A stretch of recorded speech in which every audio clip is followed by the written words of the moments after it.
Welcome to Hack Your Happiness. The mental challenge of just getting through something so wild and crazy like that is it's huge. Are you a teen or adult looking for more happiness in every day and ways to connect with people in your life? You've come to the right place. Hack Your Happiness is a podcast designed to bring you the behind the scenes of what brings iconic individuals happiness, plus their life hacks. I'm Mercedes. And I'm Anastasia. And we're the two teens behind Small Bits of Happiness. We're interviewing Olympic athletes, entrepreneurs, celebrities, and more. Throughout all of our episodes, you'll find great conversations, hacks that you can take away and try in your life, inspiration, as well as unique and surprising insights. Today, we are speaking with Julia Landauer. That I was always most proud of myself at the racetrack. Champion race car driver, was on CBS Survivor and a Forbes 30 Under 30. But people don't want to risk crashing. Tips for teens to embrace discomfort. I physically feel the effects of my emotions. Your Survivor experience. The mental challenge of just getting through something so wild and crazy like that. The more that we push ourselves, do scary things. But it's also important to know our strengths and to know when to pivot. You don't give up on your dreams. If you have the ability to keep going, you should. Welcome to Hack Your Happiness. Welcome, Julia. Thank you so much for having me. It's so nice to be here. Yes, thank you. You are such an iconic NASCAR driver, keynote speaker, Survivor contestant. So Anastasia and I have been really looking forward to this interview. So take us back to the beginning of your journey as a teen. How did you find your interest in racing? Yeah, so I got quite lucky in the sense that my parents had been looking for an activity for me and my sister and brother to do together, something that was competitive. They wanted something that was co-ed, and I think my dad wanted to race go-karts when he was little and wasn't allowed to, so a little living vicariously through us, but he got us into it as a family, and I feel really lucky that I fell in love with it right away. I loved going fast. I loved working with adults. I loved, feeling really proud of myself at an early age. And by the time I was, 12 or 13, after a few years of racing, I realized that I was always most proud of myself at the racetrack. And I loved working so hard there. And so I decided I wanted to figure out how to be a professional race car driver. We just want to quickly say, check out our happiness wellness products designed by us for individuals of all ages to help you bring a small bit of happiness to your home with our tangible tips and tools. Check them out in the show notes. Oh, I love that. It's so, I think, awesome when people find, and when you find an interest at a young age and you pursue it and you take it, and I think that's so inspirational. Yes. Because, And I love how, it started off as a family activity because, having that family connection is so important, but then it turned into something that you absolutely love. And, racing is not exactly an easy career. So throughout your journey, what do you think your biggest challenge has been and how did you overcome this? Yeah, that's a great question. I think every industry has, barriers that people who are outside the industry might not know about or that are a little more nuanced. With racing, there are a few things. One, I think it's great that it's co-ed. I love that women and girls can compete against men and boys, but that does bring some obstacles. It is hard to be the only woman in a male-dominated space. It is sometimes hard to articulate some of the subtle biases that you might experience and to gain the courage to talk about them. And I've always thought it's very important to talk about some of the differences and to try to help educate my teams if they do things that make me uncomfortable or that I think hurt the team dynamic. And so that's a whole journey that's challenging. It's also tough because racing is a very expensive sport. So there's a whole business side of it. If you are not independently wealthy or don't just have sponsors lined up, which sponsorship is really hard regardless of what industry you're in. But you have to do the whole business side in addition to the whole sports side. And the only other thing that I think people don't think about when it comes to racing is that practice is really different from racing itself. Whereas in other sports like basketball, baseball, soccer, whatever, you can practice matches, you can practice games, you can practice that craft of actually competing. Whereas in racing, we don't practice racing against other people. We practice by maximizing the car and we practice by learning the track, but people don't want to risk crashing or causing damage. And so the best way to practice the craft of racing cars is to race cars. And so it's a tough landscape to navigate, but it's really satisfying when you get it. Yeah, I mean, I think racing is so amazing, but it's also so different to other sports. But yeah, I think also like when you're in a co-ed sports, there often do come up with all of those different challenges. But I think the way you handled that by, communicating with your team, because communication is so important, and being able to share, hey, I don't really feel comfortable with this, is a great lesson for everyone. Because if you ever feel uncomfortable in a situation, it's always okay to share that so that others can help you feel more comfortable. Exactly. And I think it's really hard for most people to, in the moment, say if they feel uncomfortable, like whether it's been at the track or in other situations. If I've heard someone make a sexist comment or something, I'm just like, oh, what in your right mind told you that this was the right time to say this or vocalize this?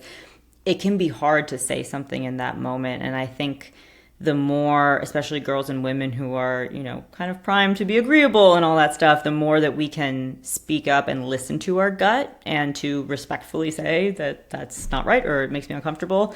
I think that helps to call out behavior in the moment, which is easier to, I think, work with and try to improve on. Absolutely. So what would you say is like your top piece of advice for anyone who's listening who maybe wants to be more confident in voicing if they feel uncomfortable in any situation? I think that, and I think this is for anything, I think it's really important to practice. So like if, let's say you're in a situation and someone says something that's rude or sexist or biased or whatever, and you don't say anything, right? But you get uncomfortable. I would say go home and practice saying out loud how you wish you had responded. Or, for example, someone said something recently that was sexist. I didn't like it. And so we had been having a conversation before that. And when he said this, I just looked at him and said, well, I don't love that.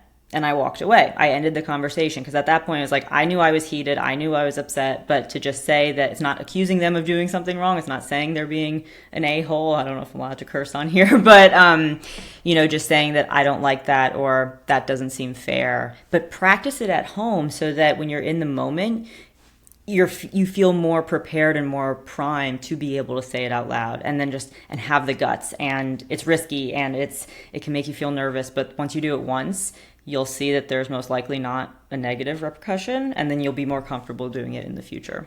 I love that. I think it's so important, and I love just like having the act of like doing it at home and practicing and having like a list of things that you can say, like, I don't love that. It's so simple, and you're also not accusing the person of being a bad person. You're just saying, exactly, I don't like what you said, and then leaving the conversation, which I think is really powerful. Yeah, and I think one of the toughest things when you're trying to stand up for yourself is like you don't know what to say. So that's such a great way to have like a little toolbox of knowing what to say. Exactly. That's a great way of saying it, the toolbox of your responses, because, and in the moment, like, emotions are going, like we might be caught off guard. And so, yeah, the toolbox is such a great analogy. I'm going to steal that from you because that's great. Yeah, totally.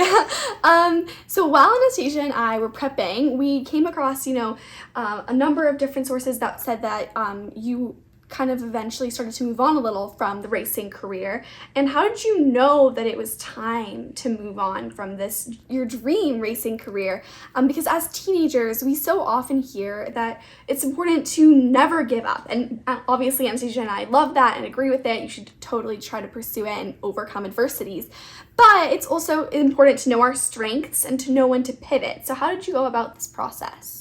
That's a really good question, and I have to say it has been quite the process. And I also completely agree that you don't give up on your dreams, right? Like if you have the ability to keep going, you should. With my decision to kind of step away from pursuing racing full time, which I don't use the word retired, because if an opportunity presents itself, I would love to go racing and I would happily do that. But I graduated from college and in 2014. And then I spent, 8 years of just trying to get sponsorship, trying to build my brand, trying to build my racecraft. And it got to the point where I was leaning on resources. I was pitching myself. I had gotten an agent. I was trying everything that I could do. And when I raced in the Xfinity Series in 2022, I had expected that to kind of carry a little more weight and help me out, help me get a little more momentum.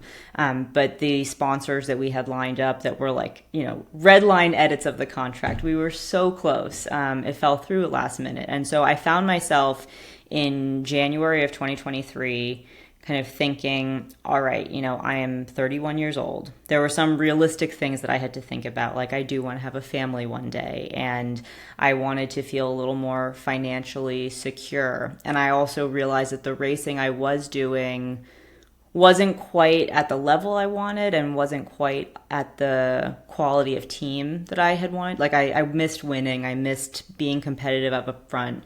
So it was a really honest conversation with myself, with my husband, with my family, as like, what are our priorities right now? What are our priorities in the future? Is what I'm doing right now setting me up for future Julia? And it was a really tough decision, like emotionally, ego-wise. I could keep pushing racing forever, but was that going to serve me later on? And I have to admit, it was a huge grieving process, shifting away from identifying first and foremost as a race car driver that was pursuing racing. It was really sad, and it took some time to just get comfortable with that and to start getting excited by other things. So, long answer to your question, I think you need to follow your gut, and I think you do need to be realistic about what constraints do you have? If I had all the money in the world and I didn't have to worry about making an income, I probably would have pursued racing until I was ready to have kids, right? But that just wasn't my reality. And so I also, the last little thing was that I started to feel a little bored in my day-to-day life because I was constantly trying to get sponsorship and it wasn't working, or it would get to a certain level and then not come to fruition. And I might have been doing things wrong. I don't know, but I was doing the best that I could with the knowledge I had. And yeah, I wanted to feel more satisfied, and like the work I was doing was resulting in something that, and also something that was a little bigger than myself. I think that's something that happens as you get a little older. You kind of want to start giving back and paving the way and helping others. And so it's listening to your gut and being realistic about your circumstances. But I also totally agree that follow the dream as long as you can. I think that's so relatable, because it's so difficult to say maybe I have to put this to the side for a while, or I need to stop pursuing this for a bit. But what I really love about what you said there is the fact that just think about what your older self needs. Yes. Because it can be so difficult in the moment because there's all these emotions and we don't know what we want and we don't know who we are. But when you think, where do I see myself 5 years from now, and is this going to get me there? And obviously different stages, if you're a teen or if you're a young adult, if you're a college student, it's all different. And so that's why I think need to consistently be kind of evaluating maybe right now is not the best time to pursue this, or maybe right now I need to focus more on XYZ. It's all about thinking towards how you can build yourself and set yourself up on the right trajectory for where you want to be, because I think that's the best way, like you said, to ensure that you are happier, especially in the long term, and working towards a goal. Yeah, and I think racing also is, it can be incredibly scary, especially if you want to have, a future with kids and everything, because, the chances of crashing out can be so extreme. But what has your biggest fear been while racing, and how do you manage this fear and continue on with races? So I think there's kind of two different types of answers that I could give. So there have been times on track, from a very physical safety standpoint, where I knew that I had to stay full throttle through a corner, and it just the prospect of that was terrifying, because it's going fast and the wall is right on the other side. And so physically being scared in the car, because it does get very fast and it can feel unstable. And to get through that, I always know that my goal is to win or to be as competitive as possible. And so if I recognize that I'm scared, that means that I'm not giving it 100%. I'm not doing everything in my power. And so I just kind of mind over matter, think about pragmatically, how do I work my way up to it? Break a little bit later each time. And, I might break too late one point, and then I know that that's the limit, so I can dial it back a little bit. On a more emotional, mental level, something that I was scared of, maybe scared isn't the right word, but I never wanted to feel that I didn't perform my best, that I didn't give it my all. I didn't want to feel the regret post-race if I feel like I could have done something better in that moment, right? And so that's a combination of making sure I'm physically and mentally prepared ahead of time, and doing a lot of physical training, heat training, neurological training. It means looking at data, it means asking all kinds of questions. But I never wanted to disappoint myself or disappoint the team or my family, and wanting to, because so many people put so many resources and so much energy into allowing me as the driver to go have the glory of going fast and having fun on track, right? And so it really is a team sport in that sense. And so not wanting to let them down. And I think that was partially a driving factor. And then also, wanting to win is a big driving factor. But I think those are the big fears. And something I talk about all the time, whether in podcast or on keynotes, is that fear is part of the process, and that the sooner we can normalize, like, okay, we will feel scared no matter what we're doing. If we're doing it to a level that's big enough, like, we will feel scared, and that is totally okay. You don't have to feel confident 100% of the time, but accepting that as part of the process, I think in some ways makes it feel less taboo or less like something that we should avoid, and just more something we should work through and acknowledge that it will be there for a finite period of time. I love that, because it's so true. In order to get ourselves to the next step, you kind of have to push past a barrier. And I really like I guess we could even kind of use it in a metaphorical sense, like physically when you're in the car and you're on the racetrack, you like brake a little bit slower, or I guess a little bit longer each time to hit that limit until you figure, oh, whoa, I need to brake sooner. But I feel like we could even say, like, you could apply that to real life. Like, you keep pursuing a goal until you realize maybe I need to modify or pivot a bit, even like with you stepping back a bit from racing full time. Yeah. It's like pushing yourself until you realize, hey, this isn't sustainable, or this is not working right now for me. And it's okay to hit that limit. If that's not a bad thing. Yeah. This idea of like, and what you just said made me think of it in another way, is like, is what I'm doing, or is this process serving me or serving my family the same way it was? And as we grow, inevitably we're going to change, our priorities are going to change, our interests are going to change, right? And our what was our goal when we were 17 or 25 or 30 might be different when we're 32, 38, whatever. So yeah, just being comfortable with that, like, kind of sliding scale of what it is we're trying to accomplish. Yeah, I think that being comfortable with knowing right now I'm doing this because it works for me, but I know that in the future it might not. So just knowing that things are able to change. And it's okay to be uncomfortable. And this is something that I think talking with you about we really wanted to touch on today, was because from, being a NASCAR driver to pivoting to being a keynote speaker and speaking to big audiences, like, that's a lot of times where one might feel a sense and a degree of discomfort, especially at first. So what would you say are your top 3 tips for teens to embrace discomfort?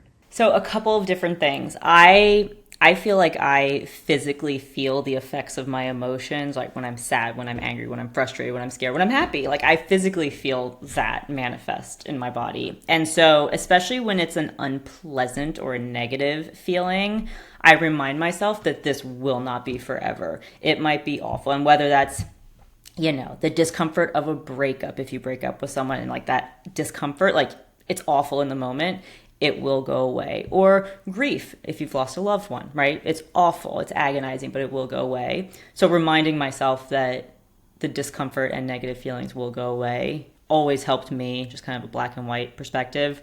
The other thing is asking, like, if you're thinking about maybe not doing it or just like kind of walking away so that you're not uncomfortable, I always ask myself, like, will I regret this? Will I wish that I had tried? What happens if things don't go my way and I also didn't try? I give it 100%. And I think once you have a few feelings of regret, you learn that you really don't want to have regrets very much, because they're also uncomfortable. It's like a different level, an extended version of discomfort.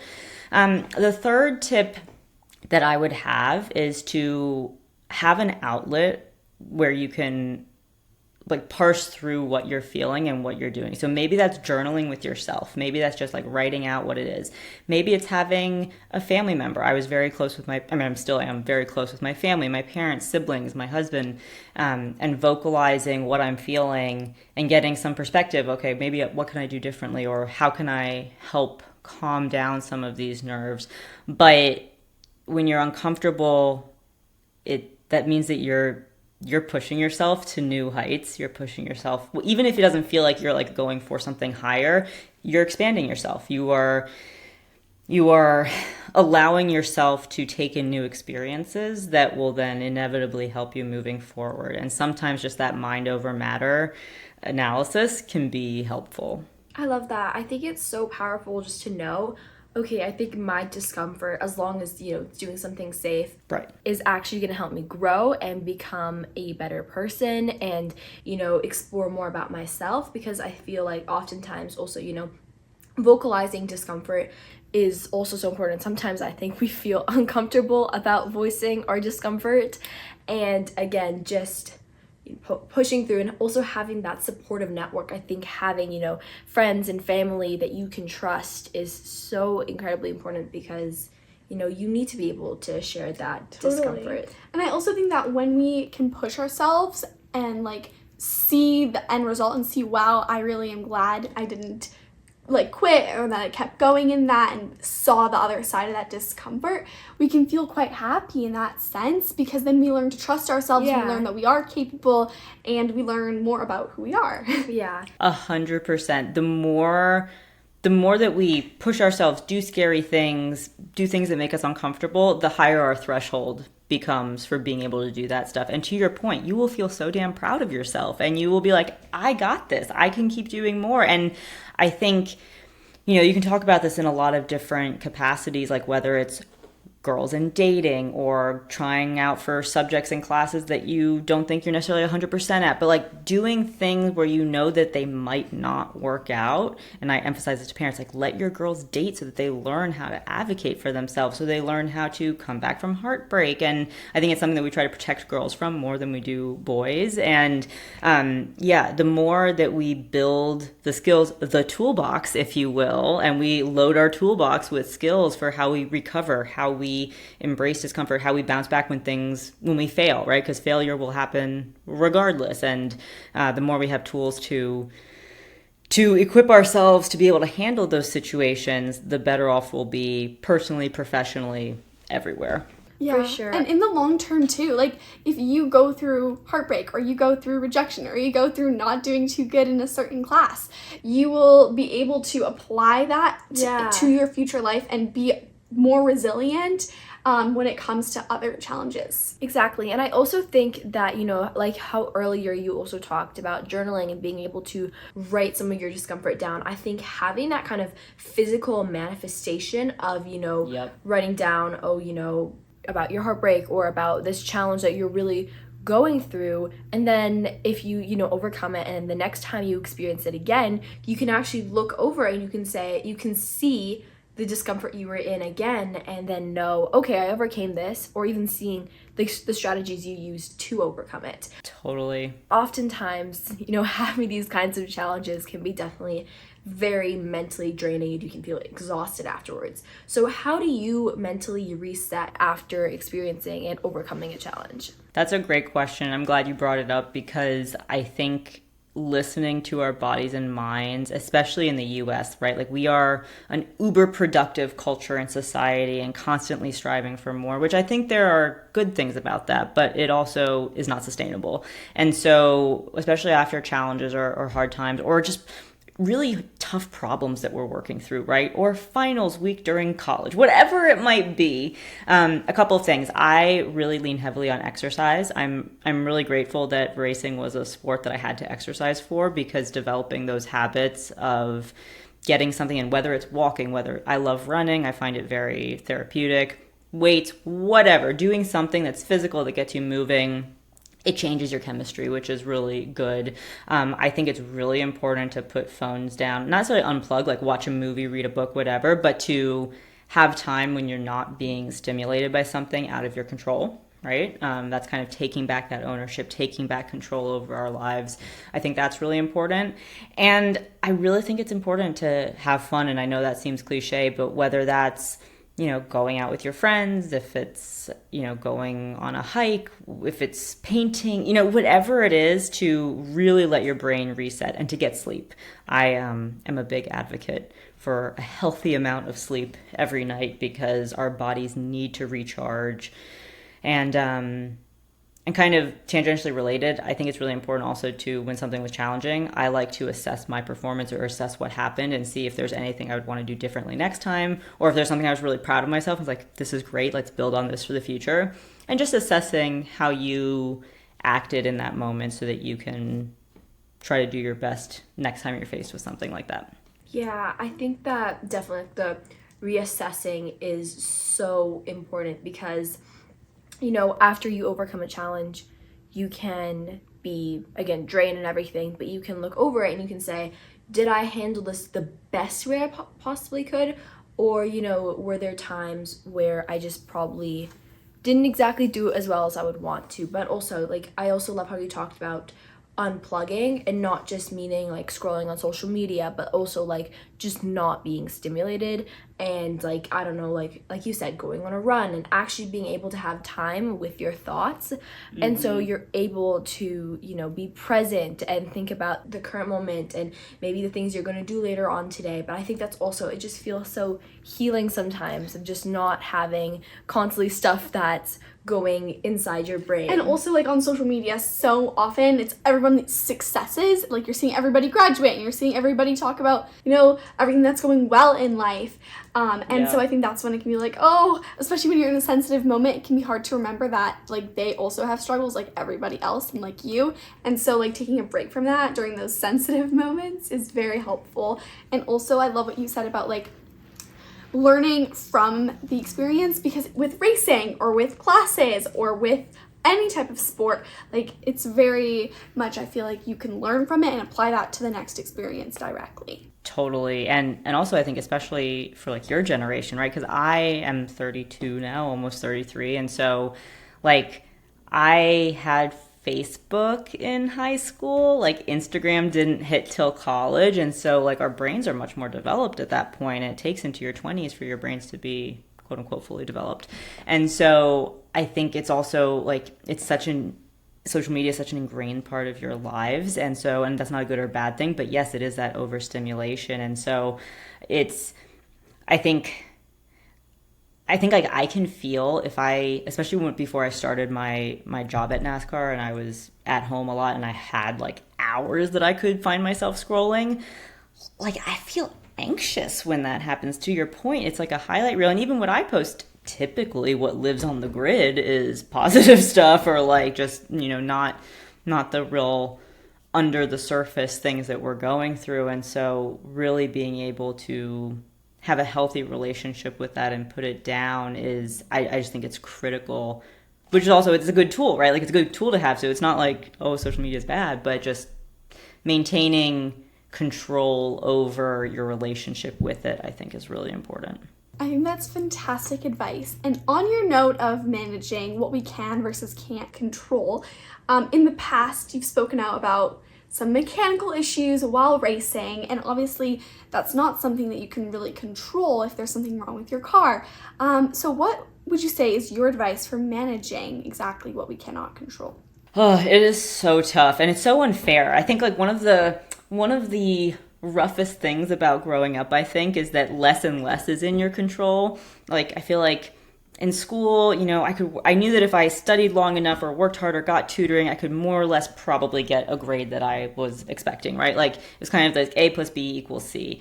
And I'm finding in adult post-school life, so much is out of your control. And I will be the first to admit that I struggle with bitterness sometimes and find myself feeling bitter towards other people who are accomplishing what I wanted to, people who I think are doing more exactly what they want to, and but I have to remind myself, one, I don't know their full story.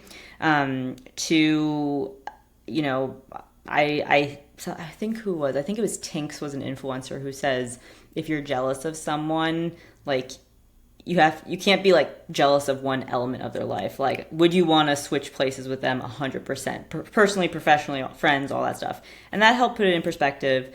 But then for non-people related things, in terms of managing things that are out of your control, I think it might seem a little counterintuitive, but the more that we take ownership over what is in our control, I think the more at peace we'll be if there's something that we can't handle, right? Like if I know that I did everything that I could with the tools that I have and the knowledge that I have, c'est la vie. It's not fair, but if I don't look back and think I could have done anything differently, then that is how life is. And I feel like when our parents say life isn't fair, I feel like that's too vague in terms of something to share with people, but it's so true in the sense that like we're never going to be able to control how someone thinks about us, what someone else's obligations are that maybe affect ourselves, and we can only control what's in our control. As that was not articulated super well, but we can only control things that we have some impact over, and being at peace with that is just something that takes practice, I think. Just focusing on those things, I agree 100%, especially as teenagers. Like, there's so much because we want the independence, right? But at the same time, you're still a kid and you still have to go to school and listen to the parents and to the adults within your life. And so it can be a tough and tricky balance. And so I love that, like, focus on what you can control. And then whatever you can't control, like, you kind of have to accept it. Yeah. Yeah. Oftentimes, teens can definitely get in their heads about thinking, oh gosh, I really want, like, I don't know, this friend group I'm joining to really like me, but the best you can do is, talk nicely about them and, speak, like, do what you can to make them like you, but you can't, like, force them. You can't force anything that's out of your control for happening. And I think that just, again, like, having that acceptance makes it so much easier on yourself. And so now I think we're going to take a little twist in the conversation because I personally really want to hear about your Survivor experience. What was your experience like, and do you have any unforgettable moments that you would like to share? It was very unforgettable in most ways. So yeah, for those who don't know, I was on season 26, Fans versus Favorites. I will be the first to admit that I really was upset that it was that format, because it's half players who have played before and half new players, which is just so unfair. Like, so unfair. Like, the mental challenge of just getting through something so wild and crazy like that is very, like, it's huge. And like, now I know what to expect, and if I were to go back a second time, it's like, all right, like, that whole mental hurdle is not going to be there. So but I was on there. It's so tough. It is a wild social game. It's very authentic. Like, what you see on TV is what you get. I don't think it would make it. What season are we on? Like 48 or something at this point. And like, if it wasn't authentic, talk about things being out of your control. I mean, like, nothing went the way I wanted it to. And in terms of unforgettable stuff, like, some of the people are really nuts. Like, it's incredible to see that many, like, crazy people in one place, but they're authentic. But then the challenges were really, really cool. And the physical challenges, I think, were some of the easiest parts of Survivor, because just like, all right, buckle down, focus on what I have to do. So there was one where we had to run across pontoons out into the ocean, and then we had to stay upright, which tide was at a weird time, so everyone was falling off. It was a mess. We had to swim out to this like board plank thing, climb up this staircase, and then we had to take a mallet and then like jump 6 feet off the platform and hit a tile that dropped a key. And some of us missed it, some of us didn't. I think I got it on the first try, but you hit it and then you fall down like 20 feet or something into the ocean. Mind you, a lot of us are in bikinis, and when you're in the little boob committee, it like bathing suits up and like bathing suits down. I mean, it was a mess. And so you're like trying to get covered up again, and then you're swimming back to shore and dropping the key off so that the next group of people can unlock the chest. That was probably the most fun. Also the scariest, like jumping off that platform was wild. But yeah, it's really cool. I'm so grateful I got to do it. I would love to do it again, but I learned I'm probably not for reality TV. I just don't like the drama very much, so I don't know that I'll get an invite back, but I have applied a few times. And so, yeah, I don't know if that answered specific questions that you had, but it was absolutely wild. It's super authentic. Lost a lot of weight. It's really challenging to be in an environment. I was there for 19 days where you can't trust anyone fully, and like you don't have any loved ones, or just you have no resources and like, you know, support system. So I think it made me appreciate the really incredible people in my life that I do get to have on a regular day-to-day basis. Oh my goodness, that sounds like quite the story and quite the pretty experience. crazy. But I gotta say, like, that, like, talk about things you can't control. I think that is, like, focusing on the tangible physical thing that you can do and can control is, like, that's, like, the perfect example of it. Yeah. But that's, wow, I don't think that I could ever do that. That So sounds so congratulations to you for doing the challenge on the first go. I'm not sure I could do it now. Like, I don't know. Back when I was 20, I feel like I was tougher than I am now. But yeah, no, it's incredible. And I think it's really incredible when you see some of the older folks who are out there and just like handling the elements, especially when it rains, because there's no real way to dry off if it's raining the whole time and you're just soggy. Like everything about you is soggy and it's disgusting. Oh my goodness. So would you say that there's a specific thing maybe that you learned on Survivor that you can still apply to your daily life? I learned a lot about being intentional about authenticity and how we present ourselves. Again, I think I had gotten, like, I was frustrated. My tribe was losing every single challenge except one. It was just like, it was awful and disheartening. And again, I decided to kind of not tell people I was at Stanford. I didn't want to be seen as like the privileged college student. And so I didn't tell anyone that. But then I realized I had to continue to conceal that throughout the whole show. And that and I didn't want people to know that I was lying to them, because I didn't want them to know that I was deceiving them and then get voted off. And so I found that in concealing that part of my life, I just couldn't quite be my authentic self. And I think that hurt my ability to build relationships with people, and especially watching it back once it aired the following year and seeing, someone described it as, I think, like your edit on Survivor makes you like a caricature of yourself. It's rooted in like really who you are. And so it was a kind of a kick in the butt to be more intentional about how I'm presenting myself and how I'm engaging with people around me. So that was a big life lesson that I learned. In terms of other stuff, I mean, just in the back of my mind, I know I'm probably tougher than I give myself credit for, but I didn't like being uncomfortable. Talk about like embracing discomfort. I didn't love sleeping on bamboo and like dealing with bugs, and I had a really bad sunburn. And wear your SPF, folks, because that is not fun.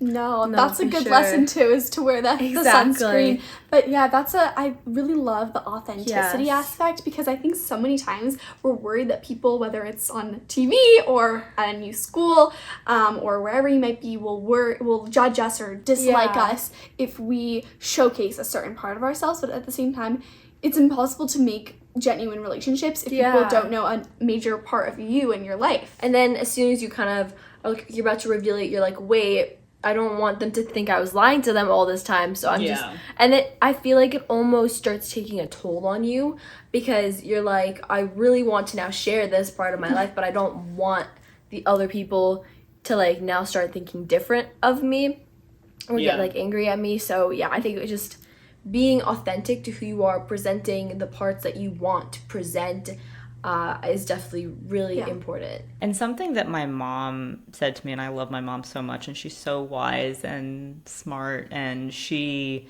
made the comment, which she made it when I was like nearing the end of college. I kind of wish she had said it more explicitly like in high school, that like no matter what, like there will always be people who do not like you. Like you cannot make everyone like you. And so you can, and it could be for superficial reasons, right? People could not like you because your hair is nicer than theirs is, right? Or people might not like you because of where you grew up. Like you never know. Stuff completely out of your control. And so if you try to please everyone, that's where you run the risk, like I did, of kind of making yourself seem more bland or less engaging. Whereas if you realize, okay, well, my authentic self is never going to please everyone, but let me lean into it so that I will really build that strong connection with the people who do like it and who do resonate with it. And I think that's a really important thing to remember. And I think it helps. It's like a nice sanity check to realize that like not everyone's gonna like you. Just like I don't like everyone else. Like there are plenty of people I don't like, and so I am not immune from being in that unliked category, and then it just kind of keeps us honest, and I think that's a good thing. I love that. I love like the little flip. Like, how can you expect for yourself to be liked by absolutely everybody if you don't even like everyone? I just think it's amen. Yeah. It's just absolutely impossible, right? So I think just having a little bit of that like reality check and saying, if they don't like me because, I don't know, I'm just not their cup of tea, that's okay, because I don't want to dilute myself for the people who are my cup of tea. So then that way you're able to make those strong connections with those kinds of people. And, if someone doesn't like you, that's okay. Yeah, and you'll be more likely to attract people who make you feel good. And I think that's another big thing. You had mentioned earlier, kind of like wanting friend groups to like, or like to fit in with certain friend groups, especially as a teenager. Like social stuff is so important as teenagers. And I think something I wish I had learned earlier, and I think most of us do, is that it's so important how people make us feel, how these friends groups that we want to be part of, how are they making us feel? Are we feeling supported? Are they filling our cup? All of this fun language that I think is really important, right? Because at the end of the day, that's why relationships are important, to help us be our best, whether it's personal, romantic, friends, family, whatever. And so really paying attention to how you're feeling amongst a group of people can help sort like who's worth the investment and who's not. No, for sure. I think that definitely, like, not just saying, oh, I want to be friends with them because they seem really cool and popular and I want to, like, be associated with them. But, like, after spending a certain amount of time in the group, asking yourself and reflecting, saying, hey, do I feel good now? Have they uplifted me? Do I feel elevated? Do I feel like I'm kind of becoming a better person and a better version of myself? Or do I just feel like the person who I am feels supported and, like, they like me for who I really am? And just asking yourself those kinds of questions is a great way to determine, are they the type of people that I want to be surrounded by? And if not, maybe I shouldn't be pushing myself onto them, because then they're probably also not going to like me as much. That is some self-awareness right there. Yeah. It's important to be self-aware, Exactly. right? Whew, easier said than done though. Definitely. Exactly. So we have a little bit of a twist in the conversation here again, but we love asking this question. But what do you think is one piece of advice that you would want to give your teenage self? This is such a good question, and there's so many directions that you can go. The one that I try to emphasize most is don't be the one to tell yourself no. Like, if you want to try something, if you want to audition for something, if you want to apply for an internship, or, whatever it is, if you want to do it, we can give ourselves a lot of reasons not to do something, and maybe that's more comfortable, but never be the one to tell yourself no. Plenty of other people will try to tell you no, and so having the attitude of, I'm going to try this, and other people can try to stop me, that's fine, and you might not succeed, but don't let yourself not even start because of your own voice in your head. I mean, unless there's like a huge risk, right? Like if it's a financial or it's like a safety risk, don't do it. But in general, don't be the one to tell yourself no, I think is really important.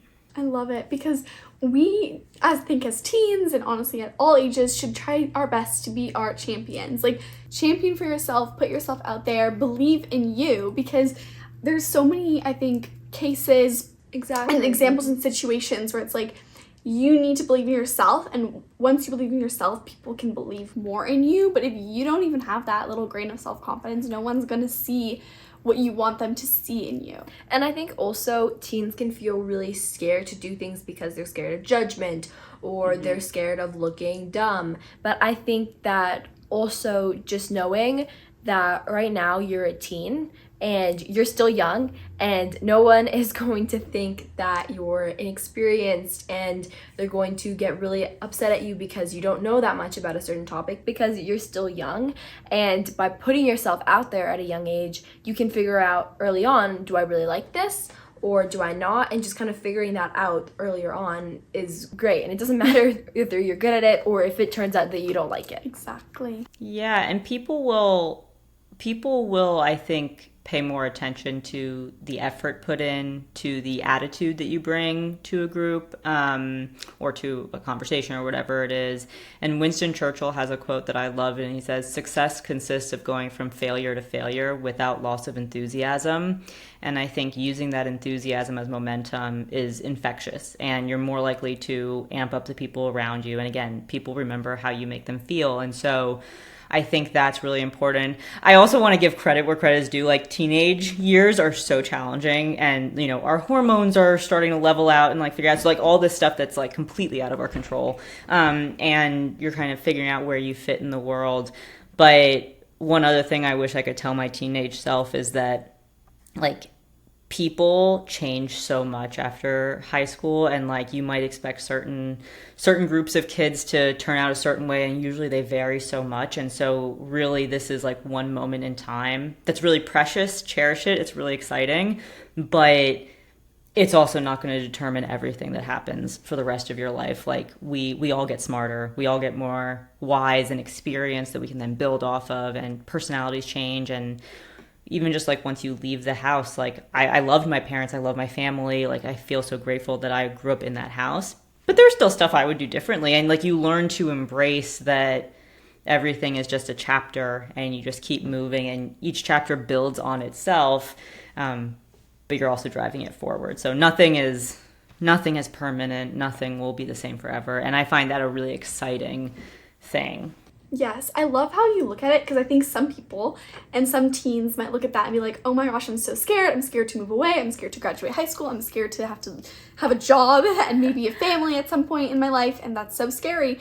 And I understand, but I also love what you just said, and your kind of mindset is like, that's exciting, cherish it, but be excited, because like I heard this quote recently that said stagnancy is failure, and it's like the only time that you could possibly fail is if you're doing nothing and staying the same forever, because as long as you're changing, as long as you're growing, you're getting somewhere, and even if it feels like you're going backwards, you're still moving forward. Exactly. I feel like when you feel like, oh, I'm really scared to go to university, how will I know that, like how will I get there? I feel like I'm just going to like get to the point where I need to move out, and I'm just going to be like exactly where I am right now, just not prepared at all. But I feel like once you get to that point, it kind of feels like it's okay, like I can do this. There might be a little bit of discomfort. Like, trust yourself. Exactly, but you feel like you can push through it. Exactly. You will rise to the occasion. I think the perspective, like I think about this, you know, when we start talking about kids, right? Or like having kids, which for me is probably a little sooner than for you. And so it's like,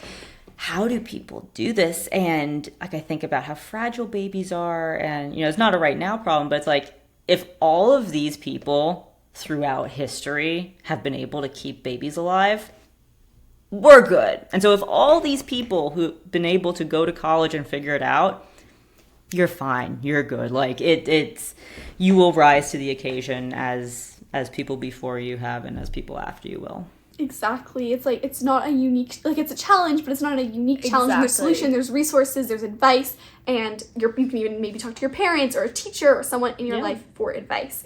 And so a little bit of a change of subject, but what would you say that you do daily that brings you a small bit of happiness? Love this question. So my husband and I are really, really good friends. And so I think we both look forward to the time at the end of the day where we can just debrief with our glass of wine. We're big winos, and I can't believe I said winos. Oh my goodness. We're big wine drinkers. And like that brings me joy. Exercising makes me happy. You know, I feel better. I feel like I can remove myself from any other thing that's been going on throughout the day.